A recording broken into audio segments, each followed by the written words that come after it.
مولانا قاسم نانوتوی رحمت الله علیه مؤسس و محتمیم دارالعلوم دیوبند رحمه الله وقتی که به سفر حج بیرون می شود و کشتی که میشینه در ماه رمضان در سفر هستند، در بین چند صد نفر یک شخص حافظ قرآن وجود ندارد. مولانا قاسم رحمه الله هر روز یک جزء قرآن را حفظ میکنه، شب به تراویح یک جزء قرآن را برای سامعین میشنواند. این عظمت قرآن هست. وقتی انسان با قرآن تعلق پیدا میکنه، انسان با قرآن محبت پیدا میکنه، قرآن در قلب انسان جا میگیرد. کسان را دیدم 60 ساله 70 ساله حافظ قرآن بود، اما قرآن را فراموش کردند، غفلت کردند، کسالت کردند، بی‌پروایی کردند. حفاظ عزیز به این فریفته نشوید که ما حفظ کرده ایم.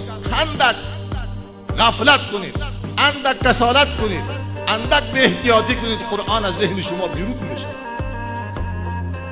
امام محمد رحمه الله مانند شما که حفظ قرآن میکنه، بعداً که به درس آغاز میکنه، از علم او دنیای اسلام استفاده میکنه، برابر از کسی به یک موافق باشد یا مخالف باشد. جهان اسلام از فقه و مسائل مستنبطه امام محمد استفاده میکنه.